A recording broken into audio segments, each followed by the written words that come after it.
साथियों, आज के सेशन में एक जबरदस्त जानकारी देने जा रहा हूं और वो जानकारी है आईपीओ के बारे में, इनिशियल पब्लिक ऑफरिंग के बारे में। और ऐसी पब्लिक ऑफरिंग जो कि भारत की सबसे बड़ी पब्लिक ऑफरिंग हो सकती है।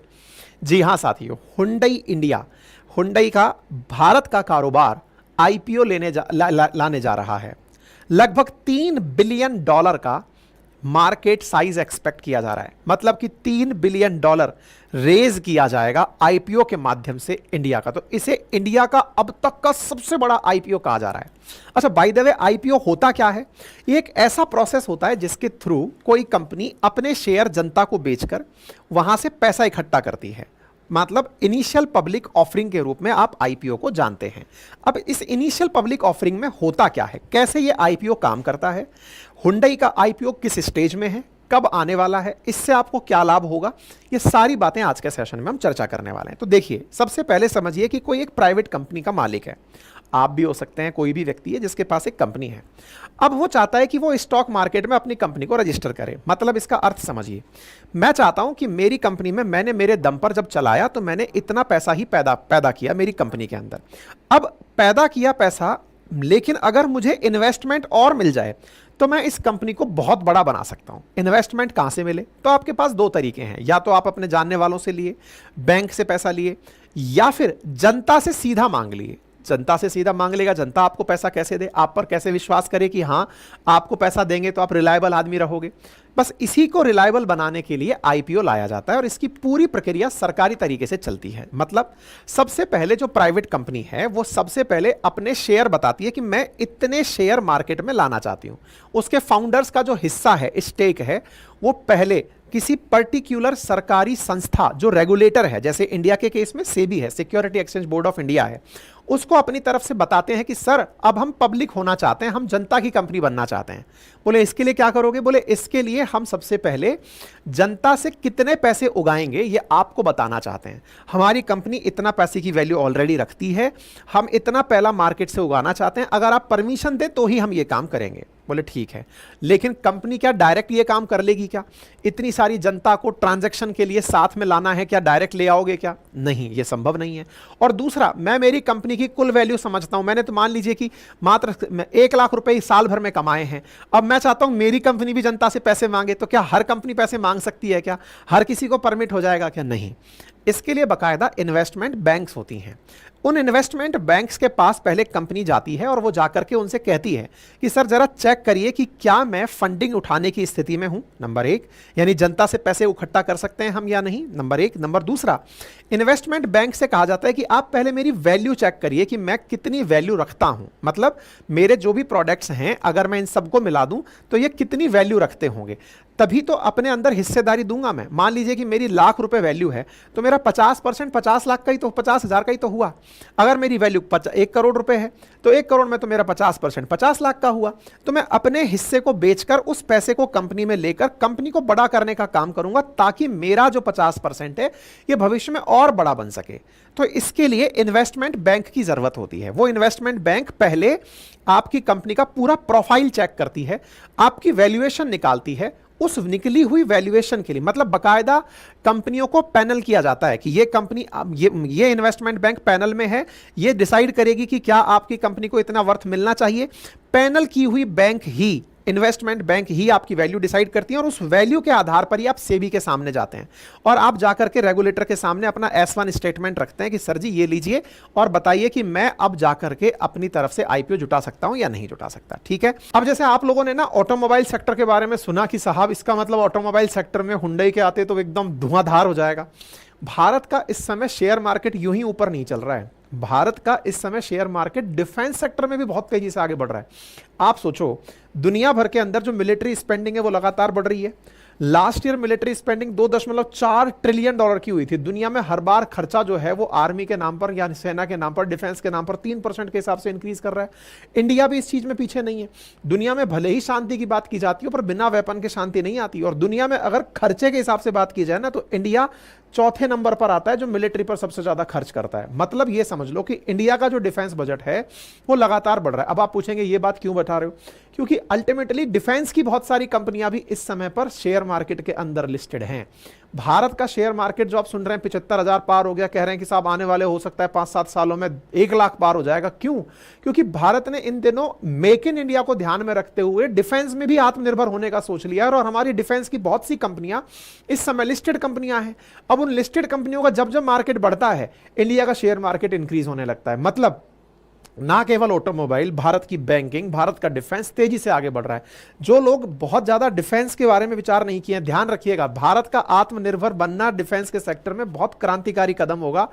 और आप बहुत सारे एग्जांपल्स ऐसे देख सकते हैं, चाहे ब्रह्मोस का एक्सपोर्ट आप देख लो, हाल ही में ब्रह्मोस को हमसे दुनिया के बहुत देशों ने मांगा। मतलब इंडिया अब ओवरऑल इंपोर्टर से एक्सपोर्टर बनने की तैयारी कर रहा है। हमने टारगेट रख रखा है कि डिफेंस सेक्टर में हम एक्सपोर्ट करेंगे। तो अल्टीमेटली मेरा कहने का कुल उद्देश्य यह है कि हिंदुस्तान एरोनॉटिक्स, भारत ये जो इलेक्ट्रॉनिक्स जैसे जो हमारी संस्थाएं हैं, इनके द्वारा डिफेंस के सेक्टर में किया जाने वाला काम लोगों को निवेश में बहुत सारा प्रोत्साहन दे रहा है। आप में से अधिकांश लोग जो इन्वेस्टमेंट की जानकारी रखते हैं, अगर वो जाकर पीछे तलाशें तो पाएंगे कि पिछले 5 से 10 सालों के अंदर डिफेंस की कंपनीज ने जबरदस्त रिटर्न्स दिए हैं। और उन डिफेंस के रिटर्न्स में, मतलब शेयर मार्केट में जिन्होंने डिफेंस सेक्टर में धन लगाया था, बढ़िया रिटर्न्स लिए हैं। तो कहने का मेरा मतलब यह है कि आप केवल और केवल एक ही सेक्टर नहीं, बहुत सारे सेक्टर्स में डाइवर्सिटी रखते हुए काम कर सकते हैं। आप ये मानकर चलें कि भारत के अंदर हिंदुस्तान एरोनॉटिक्स, जिसका 21.9% वेटेज है, आप सोचिए कि निफ्टी के अंदर अगर हम देखें तो जो रिटर्न्स की बात है वो कई टाइम्स ज्यादा रिटर्न्स डिफेंस के सेक्टर के चीजों के द्वारा दिया गया है। पिछले 5 सालों के अंदर मैं बताऊं तो निफ्टी इंडिया का जो इंडेक्स रहा है, उसने 55.5% का रिटर्न दिया। एक साल में तो 177.7% का रिटर्न दिया है।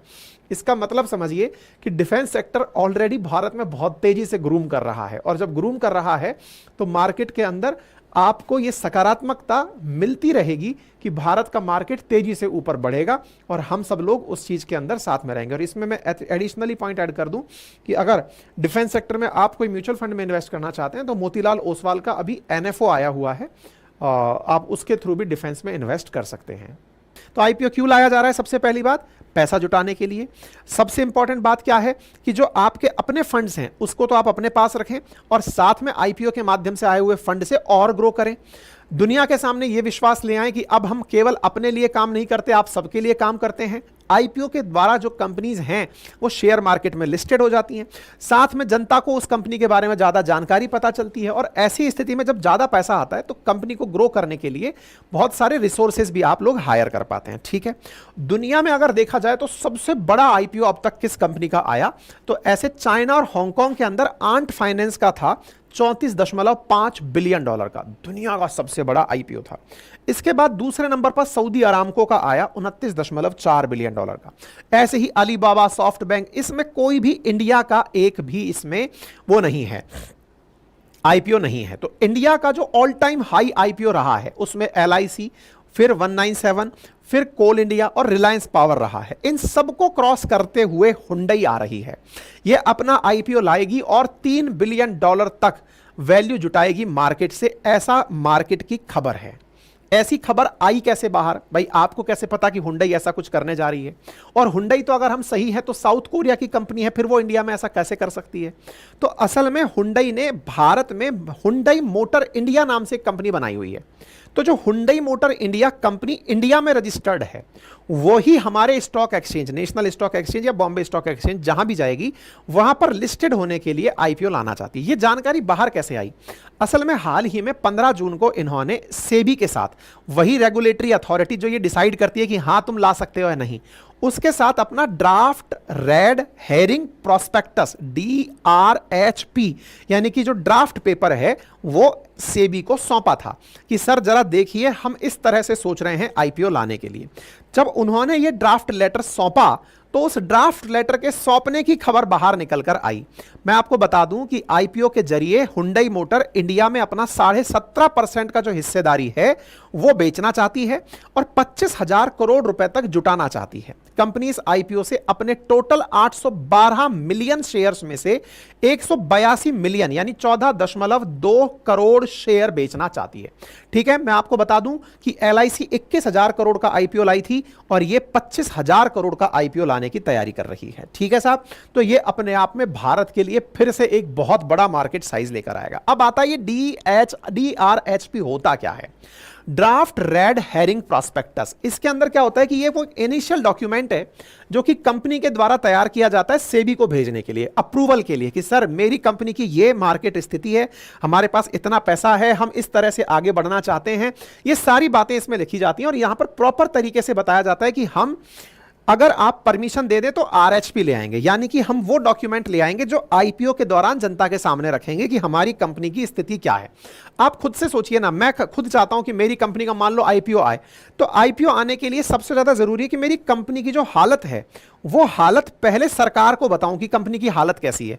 हालत को बता करके सरकार जब कहेगी कि नहीं ये वाला पॉइंट हटाओ, ये ज्यादा दे दिया, ये कम दे दिया, ये लगाओ, उन सबको सुन, वो जो डॉक्यूमेंट जब सरकार को पेश किया जाता है ना, ड्राफ्ट पेपर, उसे ड्राफ्ट रेड हेरिंग प्रॉस्पेक्टस कहते हैं। सेबी जब इस पेपर के अंदर अपनी तरफ से करेक्शन सुझा देती है तो जो आप करेक्टेड फाइल बनाते हैं उसे आप रेड हेरिंग प्रॉस्पेक्टस यानी आरएचपी कहते हैं। ठीक है साहब, जो DRHP है इसके अंदर आईपीओ के अंदर जो हम जानकारी दुनिया को देना चाहते हैं अवेयरनेस के लिए, वो सारी जानकारी दी जाती है कि सर जनता के सामने हम ये बातें बोलने वाले हैं, तो फिर वो उस बात को प्रॉपर तरीके से सुनते हैं। ये DRHP जो है ये सेबी के अप्रूवल के लिए दी जाती है। सेबी जैसे ही परमिशन देती है उसके तुरंत बाद आरएचपी लाया जाता है, मतलब ये आरएचपी कंपनी पूरी तरह से जनता के सामने रखती है। ठीक है, तो यहां से ये खबर निकलकर बाहर आई थी। अब थोड़ा सा हुंडई के बारे में भी जान लीजिए। हुंडई एक साउथ कोरियन कंपनी है और दुनिया की तीसरी सबसे बड़ी कार निर्माता कंपनी है। दुनिया में अगर सबसे ऊपर कंपनी को रखा जाए तो टोयोटो है, उसके बाद फॉक्सवैगन है और तीसरे नंबर पर हुंडई मोटर्स है। हुंडई मोटर्स दुनिया में 219.97 बिलियन का टोटल मार्केट असेट रखती है। हुंडई मोटर अगर साउथ कोरिया की बात करें हम, ठीक है, इनके द्वारा मार्केट में तीसरी सबसे ज्यादा पकड़ रखी हुई है। 1998 के अराउंड इन्होंने साउथ कोरिया के अंदर ही जो इनकी कंपिटिटिव कंपनी हुआ करती थी किया, जिसको आज आप किया को मार्केट में बहुत चलता हुआ देख रहे हैं, वो भी असल में अब हुंडई की ही कंपनी है, ये समझ लीजिए। उसका इन्होंने अधिग्रहण किया और मार्केट में अपनी पहचान बनाना दबा के शुरू किया। वर्तमान में इनका जो व्हीकल प्रोडक्शन है वो पूरी दुनिया में सबसे ज्यादा अगर साउथ कोरिया में होता है तो दूसरा सबसे ज्यादा इंडिया में होता है। और इंडिया में और दुनिया भर में इनकी तमाम जो गाड़ियां बिकती हैं उन गाड़ियों में जो ब्रांड सबसे ज्यादा बिकते हैं दुनिया भर में, उनमें से इनका ब्रांड है टक्सन, जो इंडिया में बहुत कम बिकता है। ऐसी एलेंट्रा इंडिया में बहुत कम बिकता है, हालांकि मतलब थोड़ा महंगा ब्रांड है।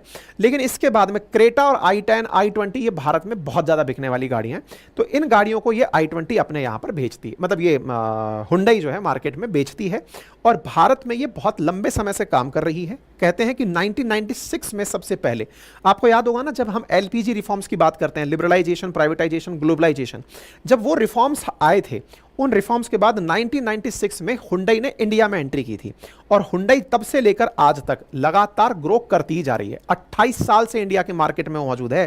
15% मार्केट शेयर, आफ्टर मारुति सबसे ज्यादा मार्केट शेयर भारत में रखती है। 13 मॉडल भारत में बेचती है और 1366 इसके सेल्स और 1549 सर्विस सेंटर वर्तमान में इसके भारत में है। ठीक है ना, तो कंपनी आईपीओ लेकर आ रही है, ये खबर है। और इन्होंने इन्वेस्टमेंट बैंक के रूप में जेपी मॉर्गन, सिटी बैंक और एचएसबीसी को अपना एडवाइजर नियुक्त किया है, जो बैंक अपनी तरफ से इसकी वैल्यूएशन लगाकर सेबी को बताएंगी। अभी एग्जैक्ट वैल्यू तो नहीं पता है कितने का आईपीओ आएगा, लेकिन हां अगर ऐसा होता है तो 20 साल बाद कोई भारतीय ऑटोमेकर कंपनी है जो अपना आईपीओ लेकर आ रही है और यह देश का अब तक का सबसे बड़ा आईपीओ होगा। उम्मीद है आप सभी साथियों को यह जानकारी प्रॉपर तरीके से मिल गई हो। अगर यह जानकारी पसंद आई हो तो अपने सभी साथियों के साथ साझा करें। चैनल पर नए हैं तो चैनल को सब्सक्राइब कर